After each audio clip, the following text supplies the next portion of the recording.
अभी हम डॉक्टर अतुल कुमार शर्मा जी के साथ हैं। डॉक्टर अतुल कुमार शर्मा जी उत्तम नगर में गुप्ता हॉस्पिटल में सर। हाँ, पीएम गुप्ता हॉस्पिटल में I am there as a physician. So he is a physician there. और कितने साल की प्रैक्टिस है सर आपकी? मेरी 84 में मैं पास आउट हूँ, तो लगा लीजिए it's almost 43 years now. So you are MBBS doctor? जी। सो सर को लगभग 40 साल से ज़्यादा का एक्सपीरियंस है और सर अभी टैगोर गार्डन में रहते हैं। और हमने रिसेंटली आज ही इनके घर पे कैंगन SD501 मशीन लगाई है। सर ने कुछ टाइम पहले ऑर्डर करी और आज इनको मशीन मिली है। तो पहले तो मैं आपको दिखाता हूँ कि इस मशीन का जो पानी है उसकी क्वालिटी कैसी है। सो ये मशीन है। अभी हम 9.5 pH का पानी लेंगे। 9.5 pH का पानी फुल ऑफ हाइड्रोजन होता है, जो जनरली सिर्फ आपको नेचुरल वाटर सोर्सेज में ही देखने को मिलेगा। सो इसको हम ऑन कर देते हैं टैप को। सो ये पानी आ रहा है यहाँ से दो जगह से पानी आता है। उसका पीछे का पाइप है, ये फ्रंट पाइप है। वहां से एसिडिक पानी मिलता है, वो स्किन के लिए बहुत अच्छा होता है। यानी ये आउटलेट है, ये दोनों आउटलेट है। Okay. ये आप पीने का आउटलेट है, वो स्किन और हेयर्स के लिए। ठीक है। So that is not a waste water. जी जी जी। सो अभी हम 9.5 pH का पानी लेंगे दोस्तों। सो पहले तो आप देखिए जो पानी की क्वालिटी है, आप देख सकते हैं this is full of hydrogen. ये जो हाइड्रोजन प्रोड्यूस हुआ है इस पानी में, ये जनरली आपको केदारनाथ में, हुंजा वैली में, गंगोत्री के गौमुख में ऐसा पानी देखने को मिल सकता है। और ये हाइड्रोजन दोस्तों दुनिया का सबसे पावरफुल एंटीऑक्सीडेंट है।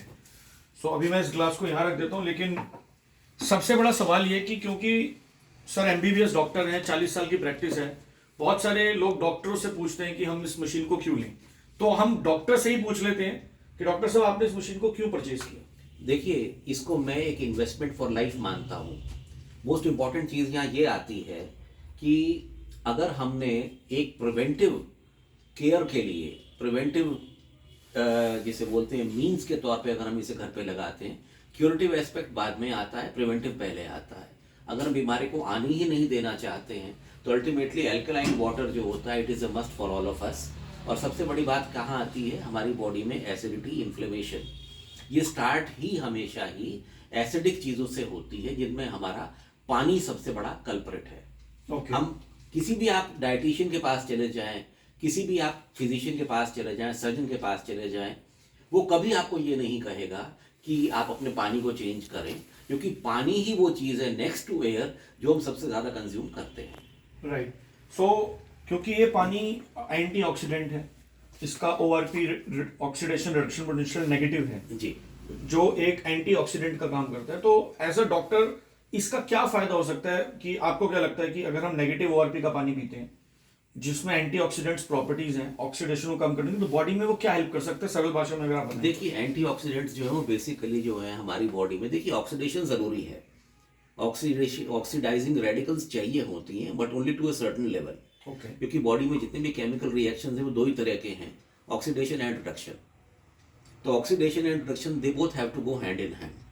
और मोस्ट इंपॉर्टेंट चीज़ यहाँ ये आती है कि अगर आपके वो ऑक्सीजन रेडिकल्स अगर वो फ्री आपकी बॉडी में घूम रहे हैं तो वो हाईली रिएक्टिव होते हैं, और वो कंबाइन भी करते हैं हमेशा ही उन चीज़ों के साथ में जो, जिनको हम बोलते हैं ना वो रोग एलिमेंट्स हैं, तो वो हमारे हेल्दी एलिमेंट्स के साथ कंबाइन करके उनको भी डैमेज करते हैं और सारी बॉडी में acidity, inflammation and micro circulatory failure ये कॉज करते हैं। एसिडिटी होने से पहले इन्फ्लेमेशन आती है, वो बॉडी का नेचुरल रिस्पॉन्स है। राइट। हमारे हिस्टामाइन्स रिलीज होते हैं बॉडी में, अल्टीमेटली जो होती है एसिडिफिकेशन स्टार्ट होती है, इन्फ्लेमेशन होती है, that is a response.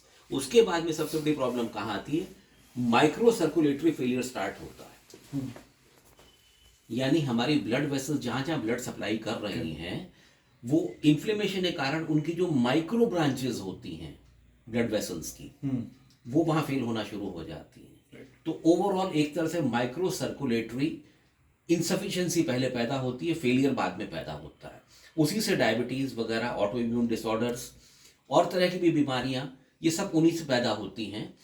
Infection से लड़ने की हमारी पावर कम हो जाती है, ओवरऑल हमारी वाइटैलिटी कम हो जाती है।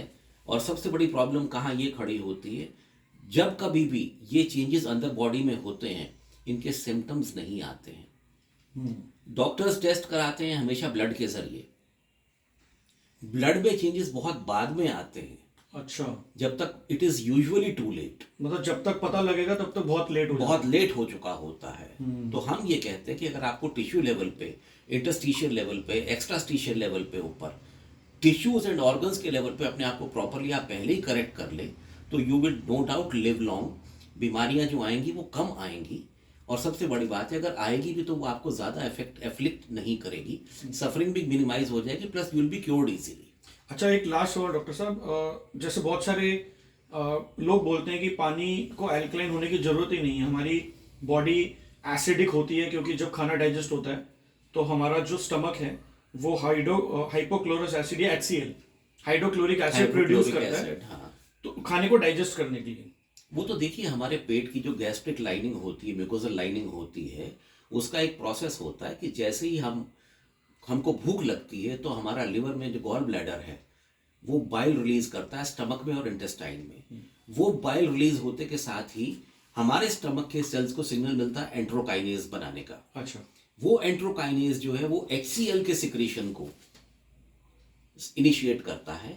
HCl का मैं मानता हूँ हमारे पेट में जो एसिड होता है वो it is up to the level of 3 even 4 pH होता है, विच इज सो स्ट्रॉन्ग, जो खाने को डिसइंफेक्ट भी करता है। लेकिन हमारे एरियाज बॉडी में कुछ रीजन्स हैं जो डेजिग्नेटेड हैं एसिड के लिए, और बाकी डेजिग्नेटेड है एल्कलाइन के लिए। सो मतलब कैंगन वाटर उसको डाइल्यूट नहीं करेगा, बॉडी में कोई प्रॉब्लम नहीं आएगी, उससे सवाल उठता ही नहीं कोई भी किसी तरह का। Exactly, great. मैं ये कहना चाहता हूँ कि अगर हमारा पानी ऑलरेडी हम एसिडिक पी रहे हैं, उसके ऊपर हमारा 3 pH का एसिड हमारे पेट में HCl बन रहा है, तो आप उस चीज को देख के समझे कि हमारे पेट का एसिडिटी लेवल कितना हाई हो जाता है। उससे इन्फ्लेमेशन ज्यादा होगी, इन्फ्लेमेशन ज्यादा होगी डेफिनेटली। म्यूकोसल लाइनिंग जो होती है हमारी, जो गैस्ट्रिक लाइनिंग होती है हमारी, वो 4